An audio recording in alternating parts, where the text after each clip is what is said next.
Welcome to the Live Better, Sell Better podcast with your host, Kevin Dorsey of Inside Sales Excellence, the #1 Patreon group and YouTube channel for tech sellers and tech sales leaders, where we dive in deep for tactical advice on how to book more meetings, close more deals faster, and lead sales teams to success.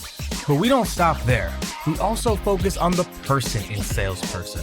We talk about mindset, goals, time management, and so much more. So thank you for listening. And if you're interested, head on over to patreon.com/inside sales excellence. Now with that, grab a notepad, get ready, and let's dive into the good stuff. What up, everybody? Welcome to another episode of the Live Better, Sell Better podcast. This is your host, Kevin Dorsey, aka KD, and we're going to talk about closing big deals, but not the way people tend to think about it, because everyone loves to hunt whales, right? They say, go whale hunting, land the big deals, go get those 6-figure, 7-figure deals. But no one talks about, well, how do you get your foot in the door in the first place? Because if you can't open the deal, you can't close the deal. And the tactics that work in SMB or mid-market or smaller deals are different when you're going after the big boys. And that is why I'm so excited to have Christian Banach on the show with me today to talk about how do you get your foot in the door in these enterprise deals? How do you start that relationship off? And then how can we guide it along to bring those deals across the line? So Christian, my man, welcome to the show. Hey, Katie. Happy to be here. Thank you. I'm pumped for this one, right? Anytime someone's like, dude, let me talk about prospecting, I get super fired up because this is where it all begins. In fact, somewhere in my background here, I have a decanter from my last team that had POE on it, right? This was our phrase. We talked POE every day, and that was pipeline over everything. Because if you can't open it, you can't close it. So let's talk about prospecting specifically to these larger deals. And I think it's important to start from a place of just what's different. Like what's different when you're going after the big companies, the big deals, compared to going after the smaller deals? Yeah. Well, great. A topic near and dear to my heart here. But yeah, I would say, one of the biggest things that kind of jumps out right away is when you're talking with the larger organizations, there could be a number of different buyers or influencers that you need to that could potentially reach out to. When you're talking small businesses, it's very easy to find the owner or the head VP and reach out to them, and that they're responsible for whatever it happens to be that you're selling. When we're talking some of these larger organizations, they're very easily, you could go on LinkedIn or Zoom Info, and you might find 10, 20, in some of the pharma companies, hundreds of prospects with marketing titles that at first glance look like they could definitely be the right person for whatever you happen to be pitching. So there's a larger involvement in your list building process into doing the research into finding out who are the right decision makers. And you're likely still going to cast a little bit of a wider net. We're oftentimes reaching out to maybe 10 to 15 prospects at an individual company because they all seem like they could be the right fit. So I think that's one of the things that I think takes people back when the number of prospects and that whole process is a little bit different. Mm-hmm.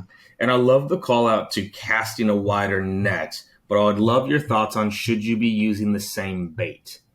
Because oftentimes when I see they're going after enterprise and they're like, I got to cast a wide net, but they're using the same bait for everybody versus tailoring the bait a little bit. So what are your thoughts there? Should you just be casting a wide generic net, or should you be like wide net, but I'm using a different bait based off the persona or based off the person I'm targeting? Yeah, absolutely. Yeah, you definitely want to look at different personas and there's a couple ways to look at it, right? There could be, we do a lot within marketing, but what the CMO is looking for might be very different than what a manager level is looking for. Manager level might be looking more tactical type of things. So your message might need to be tailored a little bit more to some of the tactics that and the features that your product or service happens to be able to do. Versus the C-suite is looking more bigger picture strategy. So how are you going to move some of those bigger KPIs for them? So you might want to have some different personas there. But even within that, again, we're talking marketing. Sometimes we'll reach out to a CFO. Again, what they're looking for is going to be different than what the marketing department might be looking for. So yeah, I mean, your base message is probably very similar, but you're going to want to change around some of the KPIs and maybe some of the features and benefits to make it more relevant to that individual persona. Mm-hmm. Yeah, I like that call out because it's always interesting to me. It's like, these are potential 7-figure deals. Are you treating it like a 7-figure deal? Right. And I feel like oftentimes it's not the case, is they're treating it like everything else versus like, this could make me $100,000, this one deal. But we're still just blasting out templates, so we're still blasting things out there. So let's go a layer deeper on the personas, because what are the things you need to know about the personas so your messaging does hit? You were kind of touching on it a little bit there, but oftentimes in sales and SaaS, like, we hear these personas. You have enterprise Eddie and mid-market Mary, right? There's these high-level fluffy personas. Like, what should I know about my persona so my messaging does land? Yeah. I mean, one of the biggest filters that we try to do when we're building out our personas is understanding what are the KPIs that individual persona is being held to for their job. So the CMO, or chief executive officer, it might be market share, it might be driving top line revenue. But when you're talking more maybe manager, level, their KPIs will be a little bit different. Maybe a little bit more specific. So that's one of the biggest things that we want to do is, how is their performance, going to be judged by their boss? And then that's what we want to lean into, because that's what they're going to want to actually improve and want to have help with. Love it. And then how do you connect those dots to messaging, right? So if we're talking about crafting, and there's multiple channels here, which is where we'll go next. You have, email, call, social, events, however you go through it. How do you then connect the dots to that messaging, right? I find out that the CEO is like market share. How do I craft a good message around that when I'm prospecting? Yeah. Well, I think part of it is even just taking a step back before you even get into the writing the message, is really understanding first and foremost, what is the problem that you're solving for this particular prospect in this company? And you need to be really clear on that, because if you're just going to go and send a message out that, we're ABC company and we do, X, Y, and Z, it's not going to resonate. These enterprise companies get, the volume of emails and outreach that they get is astronomically more than what you're going to see in the small business world.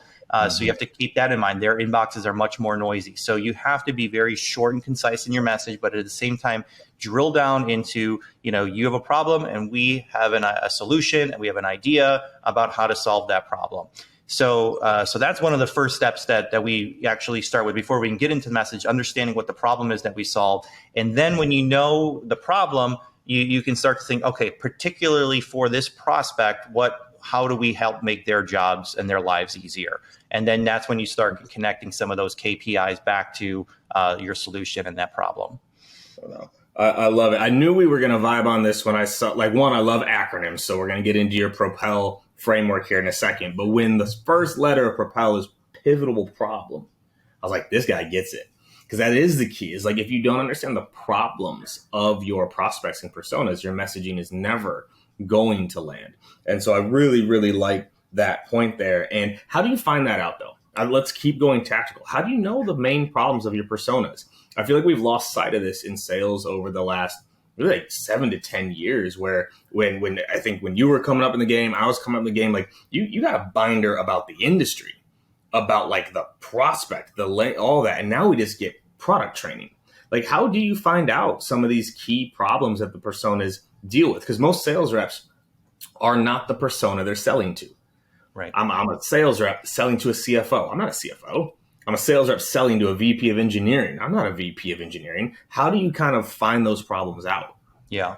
I think there's a lot of different ways to look at it. Again, when you're looking at enterprise, you're probably not a startup. So you probably have some experience already working with these types of companies. So I think that's probably the first place that I would turn, is internally to our team and start talking about their experience within a certain industry or to a persona, and really start to, look more internal. Now, even with us, we work with some very big advertising agencies. However, a lot of times they've grown through more word of mouth and referrals. So they haven't really had to go out there and position themselves as solving specific problems. They just get this lead, they respond, and they win the business, hopefully.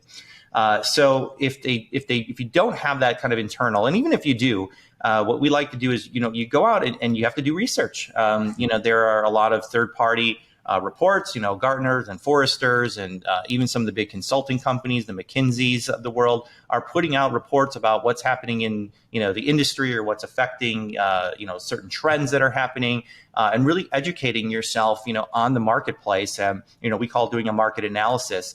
So that's another place to go. Competitors is another good one. Look at your competitors. What type of thought leadership are they putting out about different topics? So that's another place to go. LinkedIn, another good one. Look at the personas of the people you're targeting and what are they talking about on social media? What are they posting about? What does their profile say? So it's, I wouldn't say there's one magic bullet on where to go, but it's a combination of a lot of different things. So you can really start to get a picture of what's happening in this particular industry. Love it. No, the art of researching the personas and prospects is just not there, and that's where I think a lot of messaging doesn't land.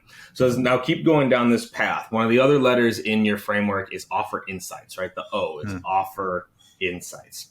Talk a little bit more about that, because if you think about a lot of the messaging I'm sure you see and what I see, there's no insights. It's about the product, right? It's like, here's what we do. We work with Facebook and Google. There's no insights. There's no education there. So talk to me about that a little bit more, because I think that's a really important thing to call out, especially going after enterprise, because they are getting hit all day long with this stuff. Yeah. Yeah, I think this is really something that I think is also a differentiator from small business to mid-sized business. But if you can bring this same mentality, even if you're in the small or mid-sized business, I think you're going to really stand out from the competitors. But as you mentioned, we really try to stay away from any sort of messaging that's like, hey, we just want to get on your calendar for 15 minutes, tell you all about us and, what we can do for you. There's nothing in it for the prospect. There's no value in it for them. So what we advise is to really do an assessment internally on, we talked about the problem, so we know we're going to be problem-based, but what is your unique point of view? What is your perspective? Has your company done proprietary research? Do you have some sort of proprietary process or tools or something unique and different that solves the problem? The difference here now is, so when you send out your messaging, whether this is phone or email or LinkedIn, whatever channel, it doesn't matter. It's a different ask. You're, instead of saying that, hey, we'd like to get on your calendar for 15 minutes, tell you who we are, say, hey, we've been looking into your business. We think you might be experiencing this problem. We've got a really interesting perspective on how to solve that problem. We'd love to set up, maybe an hour type workshop with you where we can walk you through some of those insights and just use this as a way to get to know each other. And again, I think that's also a good segue is, we're not trying to close anybody on the first, email or meeting. Right. This is to try to build a relationship, and we're using these insights as a way to get our foot in the door. And I love I'm a language hound. I love the subtle nuances between different words. And I want everyone listening to go back and listen to what he said. He said workshop. He didn't say demo. He said workshop. Right, that in itself already stands out differently, because everyone's asking for the demo, everyone's asking for the meeting, whereas a workshop implies I'm gonna get something out of this. Like, I'm actually gonna leave with something that I can use and leverage in my business. So I love that little language change there, because everyone's like, can I get 15 minutes of your time? We have a 30-minute meeting. No one wants a 30-minute meeting, but a workshop on how I might be able to solve something. Now you got my attention a little bit. So does that kind of fall into your engaging messaging part of the framework? So we have the insights, and then you're tying it in to be engaging in the content? Yeah, it is. And a little bit more about the workshop approach as well. Again, now there's some value in it. And what we're seeing here is the dynamic of those calls are different. When you're doing a 15-minute or 30-minute demo, what the prospect's expecting to get pitched, and they're going to sit back and just, listen, right? But if it's a workshop, it's more collaborative, right? So now what you're also doing is you're bringing together, what we're finding is the prospects, usually you might meet one-on-one, but we're finding in a workshop setting, they're inviting their team. So we're often getting emails, well, do you mind if I invite my marketing team? Sure, great. So now we have, 4, 5, 6, we've had up to 20 people on some of these introductory first calls that we've had, because it's a workshop. They're going to learn something. They want their team involved, in the whole process. So that's great. It's also changes the dynamic, right? You're now providing value. You're an expert on a topic. You're exchanging. You're not a salesperson that's just out there trying to pitch, your product to them. So there's a lot of there's a lot of benefits to that type of an approach. It definitely takes a little bit more work up front for those meetings. You have to come prepared. You're not going to just show up and walk them through a demo. You have to come prepared, do some research. But when you're chasing those 7-figure deals, it's worth that type of effort. And that it blends in then to the engaging messaging portion that you mentioned. When you're, and I talked about this a little bit earlier, but when you're reaching out, these executives are busy. And I think this is kind of true of everybody, but you have to be short and concise in what you say. We're trying to write emails in, 100 words or less, which is difficult to, demonstrate what this workshop's going to be about. And what the value is in it for them. And at the same time, be personal. When we're doing enterprise, every email that goes out is personalized to, at minimum, the company. And if we can find something relevant to the prospect, then we're going to write something relevant to the prospect. But if it just looks like a mass email that went out to all these different companies, it's an instant delete. And you may not even get past the spam filters, because a lot of these large organizations have more advanced type of spam and email systems where it's even more difficult to inbox than you would on a small or mid-sized business. Yeah. No, and I love that, because I want to touch on the difference in customization and personalization, right? It's like customization is the, hey, Christian, hey, KD, right? It's autofill. Personalization means only that person could read it and it makes sense. And so I love that, of like being relevant though. So go deeper on that, because some people hear personalization and think, oh, hey, KD, saw you went to the University of Wisconsin. Go Badgers. They're like, all right, I personalize it. I'm good. Talk about what relevancy means when it comes to personalization. Yeah, so we definitely try to stay away from and advise to stay away from those, schools you went to, hobbies, things like that. This is a B2B type email. So we really want to make it relevant to the problem, relevant to the offer, the workshop that you're doing. So as part of, the process, really, what we're looking for here is, we first will build out our lists of all the prospects we're going to target. Well, let me take a step back. So we're going to write more of a campaign template. So maybe we know we're going after automotive companies. So we're going to have a general email that's relevant to the automotive industry. So that's maybe where you're talking about more on the customized side. So it's definitely written to the industry. It's talking about relevant, data points and things like that for the automotive industry. But then we need to take it a layer deeper. So when we're researching and we're going to reach out to, say, Tesla, we're going to research Tesla. What's happening at Tesla right now? If we have an ability to, let's say we're an agency that's really good at TikTok, right? And that's our niche and that's our specialty. Well, we're going to, do some research. What is Tesla doing on social media? Are they even on TikTok? So you want to get a sense of that. So you have a sense of what the company's doing. And then you also then look at the prospect level. So again, we might have 10 prospects at Tesla where we're going to reach out to. Well, let's look at each one of them. What are they posting about on LinkedIn? What do their profiles say? We're going to Google their names. We're going to see how they have been on any podcast. And we're going to try to find something that has to do with Tesla talking about social media, or more in particular, TikTok. And when we do, we're going to personalize then that opener to be related. Hi, John Smith, I heard you on XYZ podcast. You were talking about, Tesla's social media strategy. That's your opener. And then you can get into, hey, we've got this interesting workshop about, 3 great ways to, penetrate TikTok to the Gen Z consumer, however it happens to be. But that's the idea then, is that, you're researching a company, understanding, what they're having to do with that offer and that problem, and you're researching the individual as well. Mm-hmm. And I love that you're putting the personalization in the opener. Touch on that a little bit more too, because I think sometimes people bury the personalization, where the opener is still some generic and the personalization's in there. Talk about why that opener is so important. Yeah. The opener is important because a couple reasons. One, well, first off, we're also personalizing the subject line. So whatever whatever we realize or whatever we uncovered in our research is going to be personalized in the subject line, because that's the first thing. You got to get the email open. Doesn't matter what you say if it doesn't get open. So we want that subject line to be unmistakable, that it was written to that person or that company.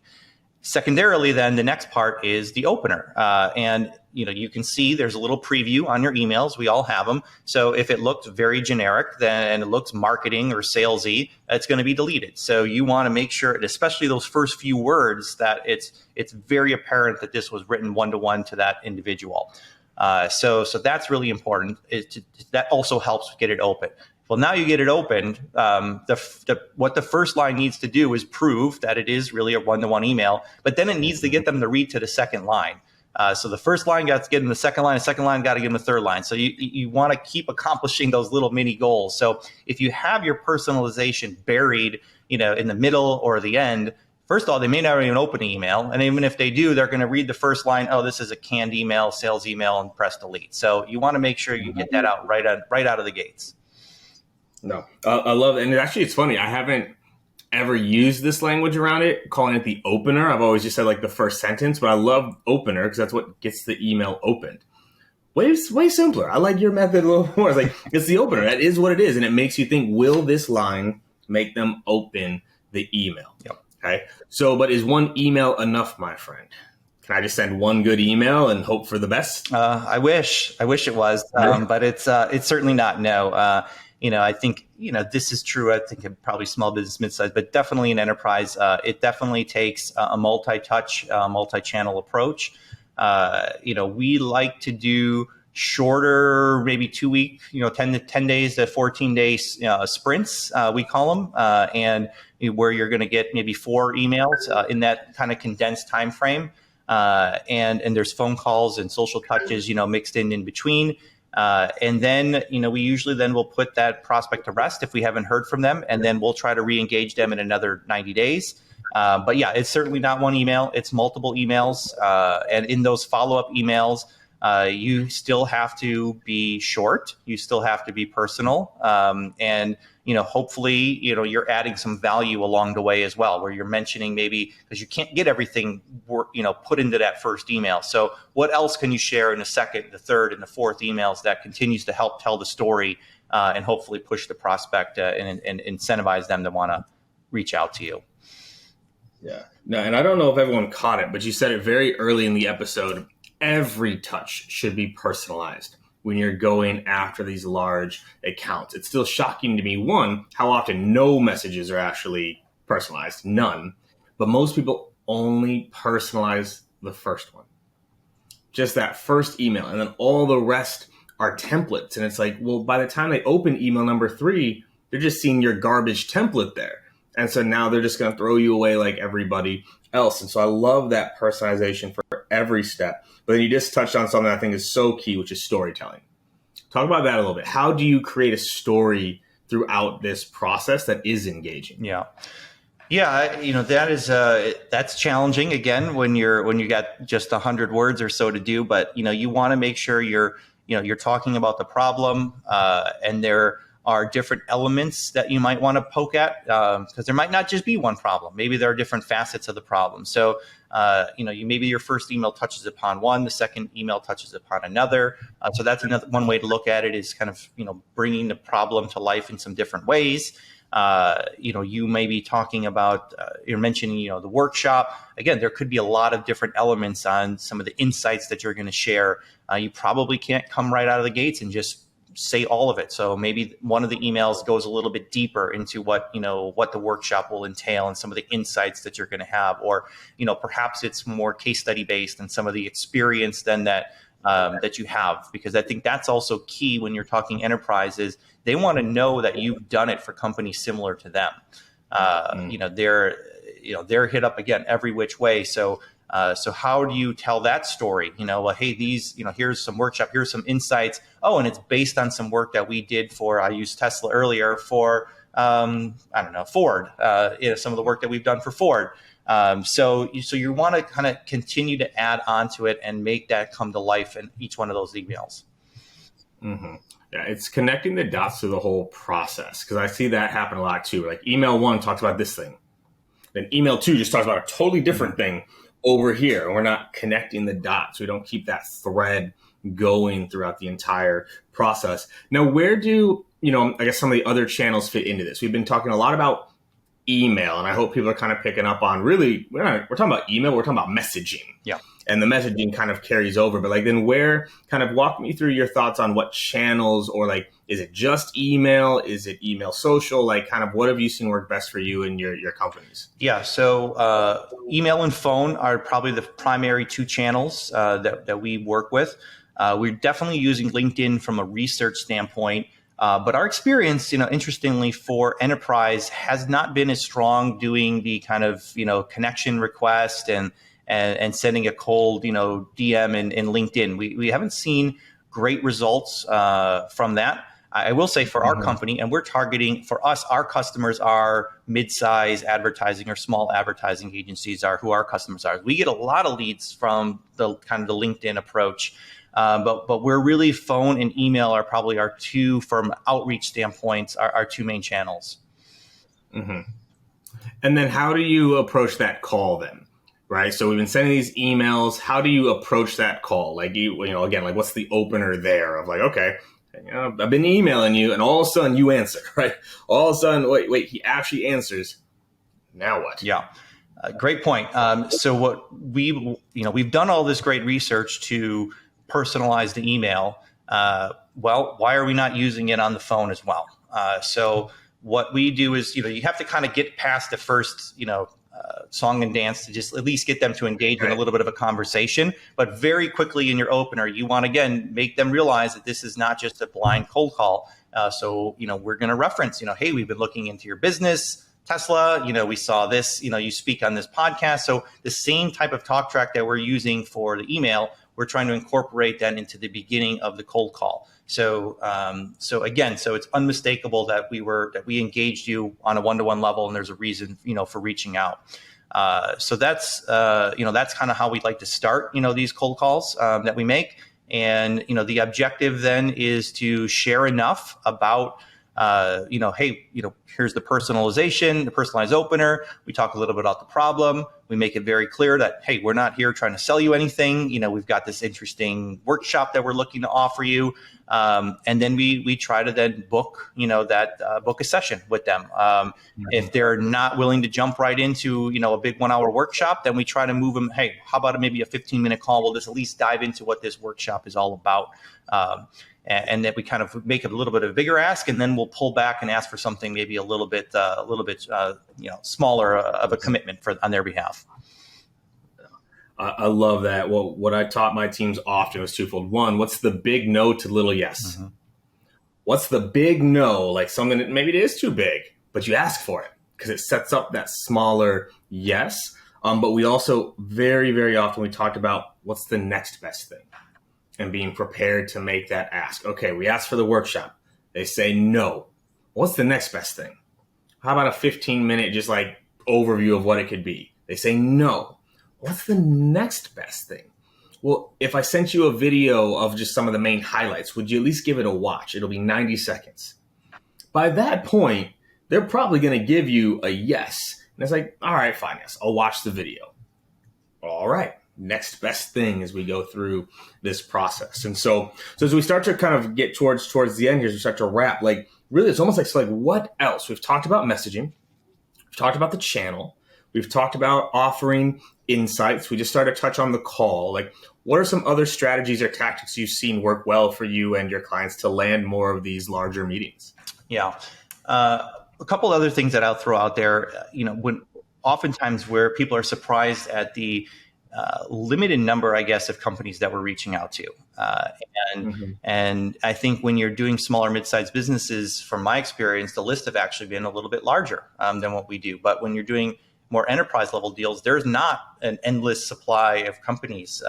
We may be reaching out to, again, automotive. Think about how many automotive companies there really are. I don't know, 20, potentially brands that you could reach out to. So you can't just blast out, these lists. So I think, taking a more quality over quantity based approach is the mentality that you need to have when you're doing more of these enterprise type of deals. Because it's worth it because one deal can make your entire year in some of these cases. So I think that's really important to think about. I think also trying to be aware of, this is a little bit down the road, but nurturing these prospects is also a big key. Because again, you're looking at enterprise deals, the sales cycles are much longer. There could be 6, 12, 18, 24 months. Sometimes you meet with somebody before they're ready to sign on the dotted line for something. So there's a whole process on how do you then stay top of mind with these prospects. You have a great meeting, you go through the workshop, everybody loves each other, but the bottom line is budgets are set for the year. They have another vendor that they're currently working with. So like you need to, but doesn't mean there's not an opportunity, and it's worth to keep staying top of mind when you're going to have multiple $1 million deal with them. So how do you stay top of mind with them? And there's a whole, strategy that we can talk about, briefly about how to actually go ahead and do that. Yeah, let's that'll be a great place to kind of really wrap on this topic, because I do think it's important. Because also, as you're talking through it kills me when people use like budget as an early qualifier. Because like this is a large deal, someone's willing to talk, and one of the first questions, rep or a sales dev rep will ask, do you have budget allocated for this? And they'll say, well, no. And they go, oh, then it's probably not the best time to talk. It's like, no. It's exactly when you need to be talking. Like you need to get into that process early versus waiting till those negotiations start to happen. But let's talk nurturing. So either I didn't hear back, or to your point, hey, we love the idea. Budgets are pretty set for the quarter right now, for the year. Talk to us in 6 months. Yep. How do I stay in touch besides just checking in for 6 months? Oh, I hate the just checking in, right? So I think about it in two different buckets. I think ideally you have a marketing bucket. So there's something from a marketing standpoint. Maybe there's a newsletter that your company puts out. Maybe there's social ads, something that you're kind of putting out there that you can kind of stay top of mind. Maybe you have that, maybe you don't. But from what you can actually control as a seller is your communications with them. So what I like to do then is you have your list of these prospects then that you've met with, and you've had a conversation with them. You got to know them a little bit better. You know a little bit more about their business. It's really staying in touch then with what is happening in the marketplace. So you have a reason to reach out. So for example, maybe again, just to kind of use that Tesla and the social media thing that we've been talking about here, maybe, you see some report that comes out by Gartner about social media. That's a great way to reach out to the prospect. Hey, Tom, I was, thinking about you. I saw this report, thought it would be interesting to pass along your way. There's no ask. There's no let's meet. There's no anything, like that. It's just trying to put something ideally in their inbox, maybe every 30 days, that adds value back to them. And it could be third-party things, like I mentioned. Maybe you've come out with a new case study or a new report or something like that. But the idea here is on a monthly basis, you're putting something in their inbox just to kind of stay top of mind. That's one. Connecting with them on social media, on LinkedIn. I know LinkedIn hasn't been great for us enterprise-wise to start conversations, but it's really good to nurture and keep top of mind. Mm-hmm. So are you posting content so they're seeing your name pop up in their feed? That's important. If they're posting content, you better be liking, commenting, and adding value back to their community as well. So if you have Sales Navigator, you can set up alerts. So every time they post, you get notified. So it's just trying to stay engaged with them on a minimum of a once-a-month basis. So then when the timing is right, you're the people that they think about. You don't want to have a great meeting, and then 6 months later, when the need actually arises, they've all forgotten about you. So, yes. And also, y'all, if someone says follow up in 6 months, don't wait 6 months to follow up, right? That was heavily implied with what he was just walking through. But people will do that. Oh, sorry, we have a contract till the end of the year. And the rep will reach out at the end of the year and be shocked to find out that they renewed that contract. I was like, no, you needed to stay in touch ahead of time. And so, no, man, I'm loving this. And what I really appreciate is the level of attention to detail you're giving these large accounts. It still just blows my mind how oftentimes people just treat them templated, multi-touch, and then move on without really taking in the idea of this is $1 million opportunity. You should treat it like it's $1 million opportunity. And so as we wrap here, man, right, the name of the podcast is Live Better, Sell Better.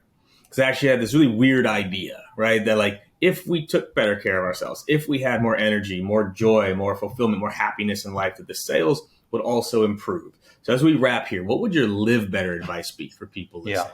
I'm going to answer that because I don't think there's one exact answer, but I think of mind, body, and spirit, right? So when I think on the mind side, it's definitely staying intellectually curious. And I love reading. I love podcasts. I love audiobooks, but constantly feeding that brain with, positive information that really enhances your life. So I think that's the mind part. Body part, I think, is getting out there and being active, whether that's the gym, whether that's running, whether that's walking, playing sports. I think that's also important. And then, spirit side, I'm real big into meditation. I think it's really helped me with focus, with creativity, with clarity. And I think that three combo, I don't know if I would be as, far along in my journey if I just went after one, but I think it's the combination of all three, which is really, 1 + 1 + 1 instead of equal 3 is equaling 10 for me. Mm-hmm. No, I love that because it's the combination. Each one amplifies the next. And I love that. Like, also big believer in meditation. In fact, I went to my HR team just 2 years ago. I was like, can I make meditation mandatory? Like, can I make it mandatory? Can I block 20 minutes of my sales team's day every day for meditation and like dictate it? And they're like, no, you can't do that. And I was like, why not? Like, if I can make cold calling mandatory, something that just absolutely destroys your soul, why can't I also make meditation and mindset mandatory? So I'm gonna keep fighting that battle. We'll get there eventually. But my man, this was great. Where can people find more of what you're putting out? Where can they find more information about what you do and what you do for companies? Like, where can they get more of the just the insight that you have? Yeah, great. I would say the best spot is our website. So it's my name, christianbanach.com. If you want to go dive deeper into any of this, we do have a free masterclass. I walk you through our process. We also put out a newsletter, to your point about mindset.